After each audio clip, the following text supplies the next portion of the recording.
Hello, I am Anawultus, and welcome once more to another episode of Zero AD Replays. And now we are continuing the same game as last time. I rolled back the clock a little bit to get a look at what's going on here, to get a look at the red players' push into the cyan players' territory. If you can see here that this definitely was a very aggressive move, but I can see that this fortress is unfinished, which I definitely do question as a decision. I do not believe that that is a wise course of action. However, the military colony is complete, and the cyan player has built a temple closer to the front lines and is in the process of building an additional barracks, already having built some before. The red player is gathering up, by the looks of it, just behind these houses, and is producing a fortress in the north, towards the side of the cyan player, I guess establishing a strong defensive line. And the red player has completed the fortress, but the question becomes, who is going to proceed? Yes, see? Okay, Antiochus the Great is moving along here. The red player and the cyan player are about to engage, I believe. But on the other side, we have the green and the orange player fighting. But here comes the attack. And here it is. You see the cyan player moving in with some raiding cavalry, trying to push off the red player's advances, but it's not going to work since the red player has a much larger force here and is also in the process of building a fortress, which will probably be completed soon. Red player, of course, is being supported by healers to ensure that the troops are ready for battle, and we can see the healers at work, hard at work. Meanwhile, the cyan player is continuing to build another temple in order to perhaps counteract the red player's aggressive moves. And the red player is killing the cyan player's troops as they come. They are not moving in together as a force, which is going to be to the disadvantage of the cyan player in this conflict. The green player is returning troops to the center and is beginning to roll out siege towers. Red player has been attacking the cyan player and is now taking down a lot of these slingers. Let's take a look at the units. I am seeing that a lot of the red player's units are damaged, but the cyan player's units are rapidly losing in strength. And it does seem to me that the red player definitely has the numerical advantage here. Which I believe will definitely continue to work to the red player's advantage in this situation. The cyan player needs to gather those forces together. We see some raiding cavalry, but they are just gathering food. We're not seeing any large army here. Meanwhile, the red player continues to advance. Oh, the red player is being flanked by the black player. Unfortunately for the black player, this is right next to a fortress, and the red player has begun producing armored war elephants, which is going to be difficult for the cyan player. And it looks like the cyan player has advanced with presumably some anti-cavalry here. Just to check, the Garoa Celtic Spearman is anti-cavalry. Yes, it is. Good.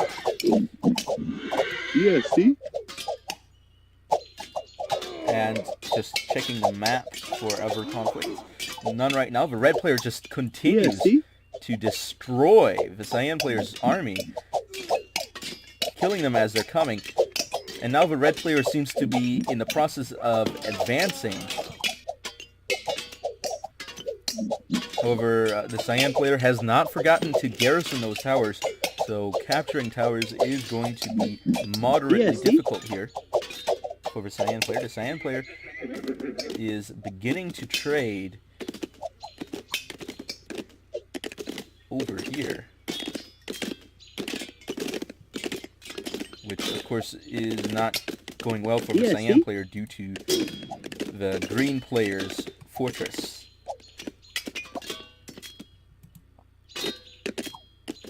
What is all this pink? Oh, it's all the animals. Wow. Blue player definitely getting that meat. Yes, Steve? The armored war elephants are being sent into battle, and the green player is advancing with a force composed mostly Yes, of Steve? slingers and Yes, Steve? of course siege towers. And look at that. The building is being damaged, but the siege towers continue to move. Let's take a look. The red player is continuing to attack, tearing down the cyan player's temples. The women are fighting back, but they're not going to make it. Not very far. Not today. Green player is continuing to push into the orange player's territory. The orange player is sending in a massive counterattack with what seems to be possibly the entire army of the orange player. Yes, Steve? Yes, that's a lot of troops, for sure. But the green player seems to be holding up despite this powerful attack. How is he doing it? Yes, Steve?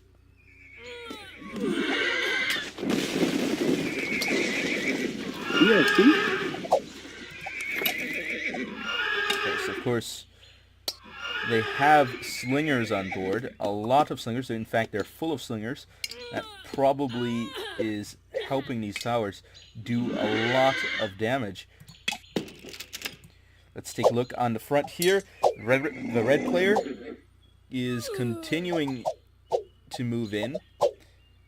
The purple player is counterattacking against the green player, hoping to defeat the green player and probably defend the orange player. Steve?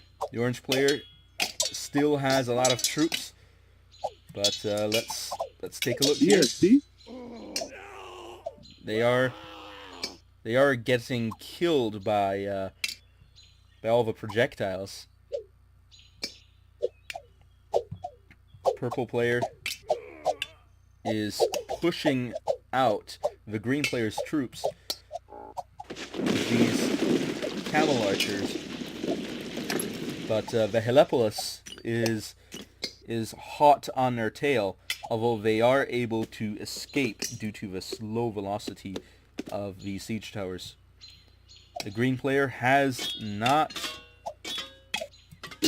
produced any additional siege towers, although it does seem like they are on their way. The purple player is passing through the green player's central territory. The red player continues to advance and has destroyed the cyan player's civic center. And look at that. Is now absolutely wrecking what's left of the cyan player's territory. The cyan player is not having fun today. Well, no, actually, it could be very fun. It's not all about winning or losing. The blue player is helping out the green player in defending the central territory. The green player is moving the siege towers over into what seems to be the purple player's territory, perhaps to force the purple player to react in some manner. The purple player continues moving in toward the green player. The green player has a lot of anti-cavalry here, but is choosing not to engage. Let's take a look at the central territory. The emergency has not yet been fully realized.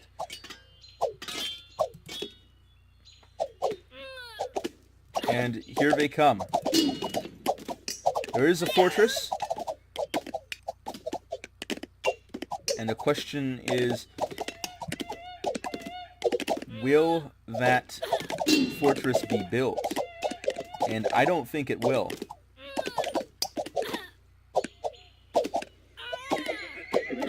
And the green player continues to press forward. The purple player is choosing to retreat rather than to continue the attack. The red player has absolutely defeated the cyan player and is now in the process of building a storehouse as these buildings slowly convert toward the red player.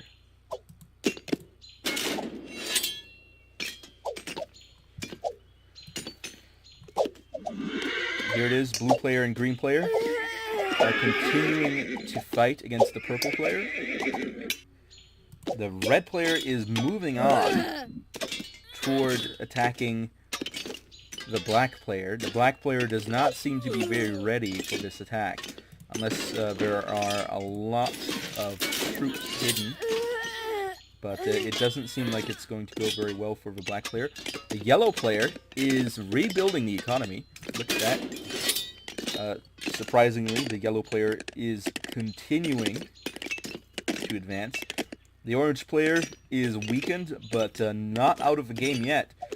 And this seems to be the crucial battle here.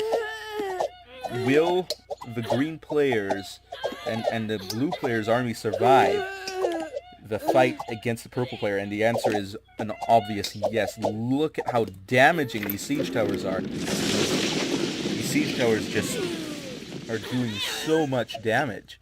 Now, for those of you who aren't familiar with the Heliopolis in actual history, it essentially is a type of siege tower that has artillery of varying kinds on its various levels, making it a very powerful tool for war. And the purple player has resigned. I don't think the other two players on the northern team will be able to last much longer. Look at that. The red player is definitely pushing in on the black player.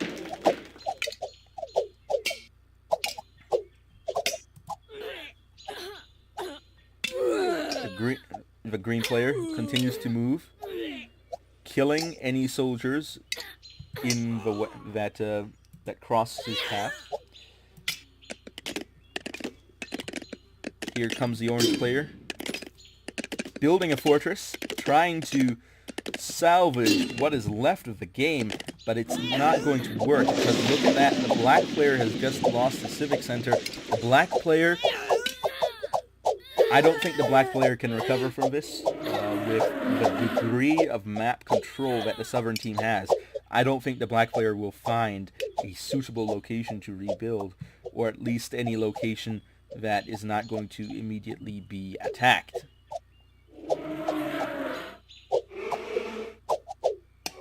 And we can see on the map the green player is moving back toward the orange player. The orange player is continuing to build that fortress, but needs to finish it quick because the green player's siege towers are approaching. The black player is not having a good time here. Now, of course, the black player has built a wall, which isn't as common as you'd think it would be to see players building walls, but the black player has built a wall. Unfortunately, the red player has entirely circumvented it by taking out the cyan player and therefore allowing the red player to flank the black player. Here comes the green player, moving in again. This fortress might actually be finished. I don't think the green player can kill everyone here fast enough to stop the fortress's completion. Or wait. This is a tense moment. Will it be complete? We're almost at 500. Almost going to 600. Yep. And it's done. The orange player has managed to complete the fortress. So now there are two fortresses with the civic center in between. The black player has not surrendered yet. The black player is definitely not going down without a fight. Unfortunately, there isn't much of a fight the black player can offer in this situation.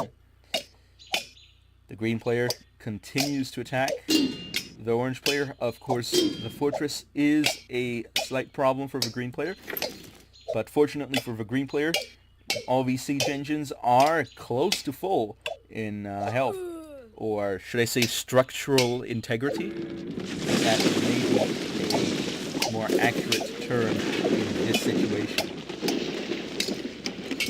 And here comes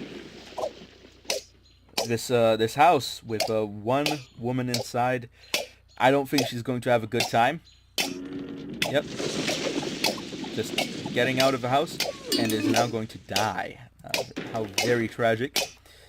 And siege towers continue to move about, destroying everything in their path, but not really doing too much damage to these fortresses or to the civic center. But it looks like the situation may be changing here.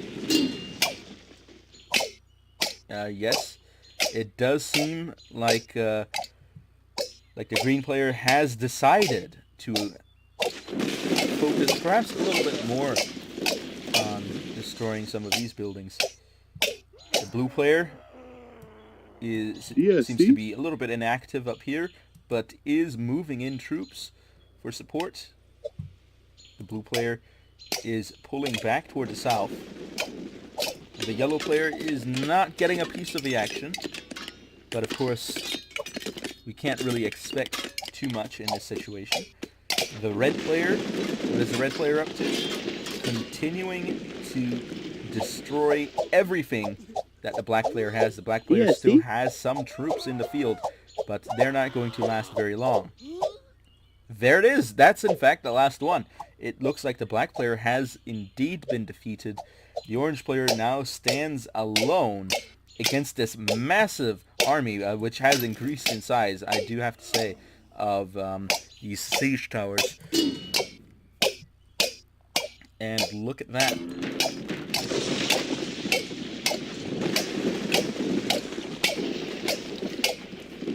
This civic center isn't going to last very long under this kind of firepower.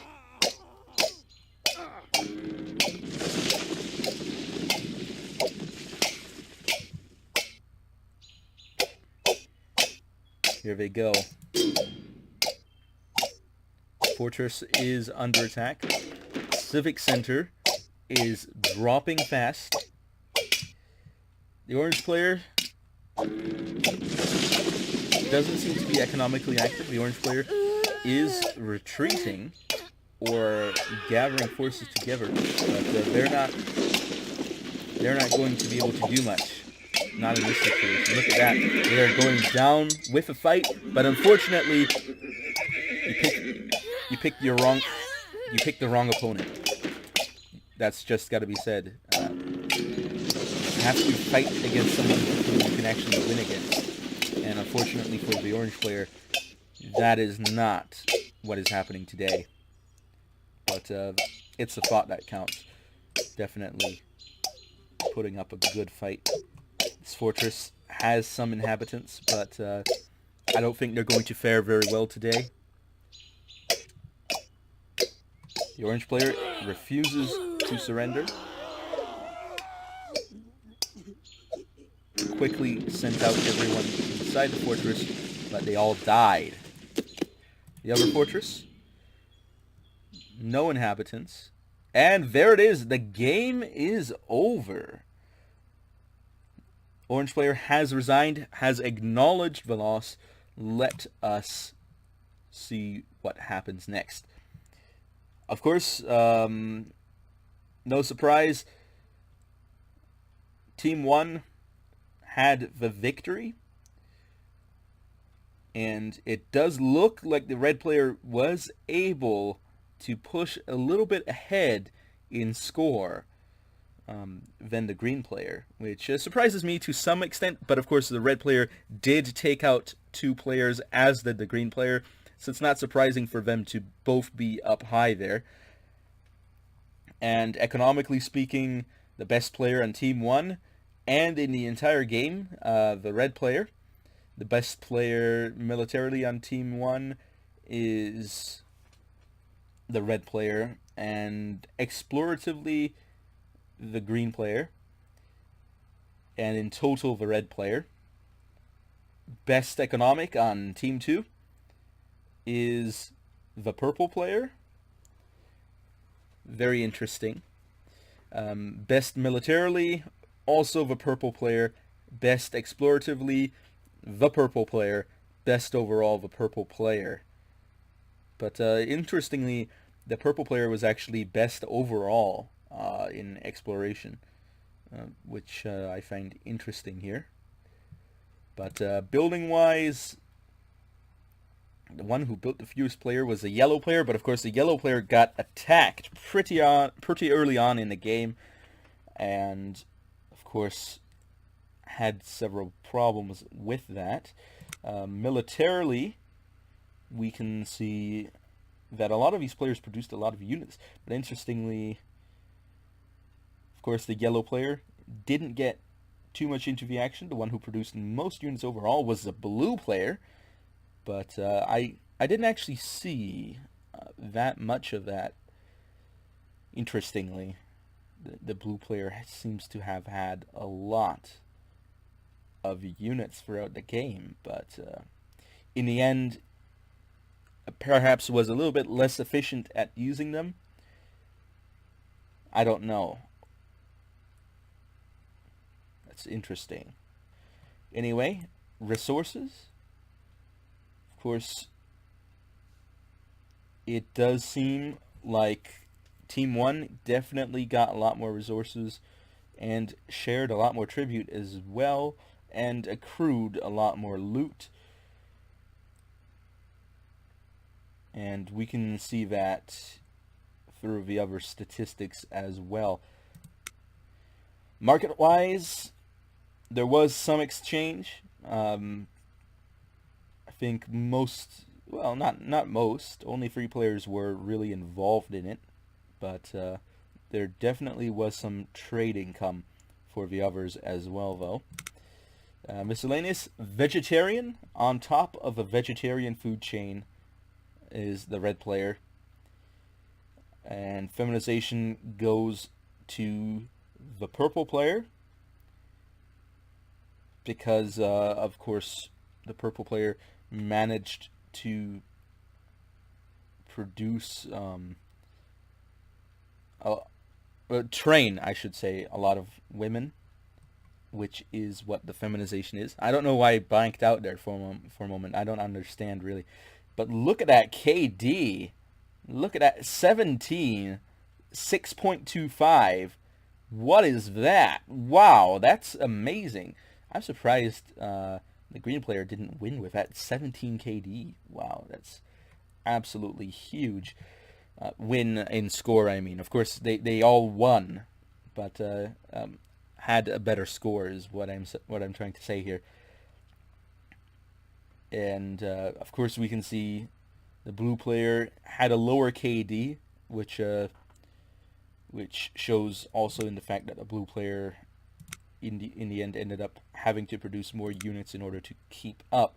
Map exploration, we already talked about that, and the green player definitely expanded quite a lot and controlled more of a map than anyone else with that middle expansion.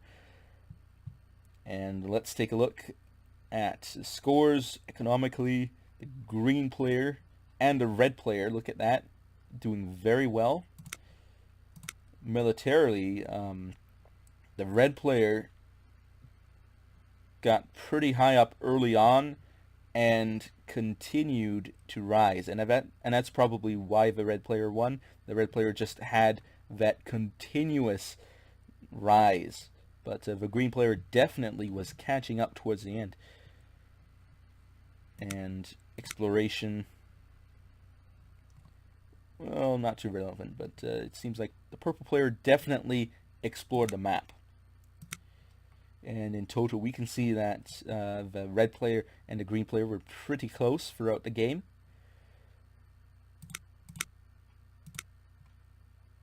And here we can see the total units trained, and Then we see the late game stage where people just either they don't have the resources or they are too busy microing in order to train units. We can see that late in the game that the blue player just continued going and going and going. And here we can also see the resources gathered. And overall, the blue player gathered more resources, food-wise, that is. But total goes to red. Look at that. Look at that. That's not even the same kind of curve as we see with everyone. With everyone else, we see a curve where it starts low, then it curves up a bit, and then it curves back and plateaus more towards the end. But the red player and the blue player, it just goes up and up and up. I guess they really were working on ensuring that that economy kept getting fed by just gathering more and more resources throughout the game. So anyway, thank you all for watching. I hope you enjoyed. I hope that this has been enlightening in some respect, at least as to maybe how people play the game and looking at the statistics afterwards. And I thank you all for watching, and I will be seeing you all next time on Awiltus Over and Out.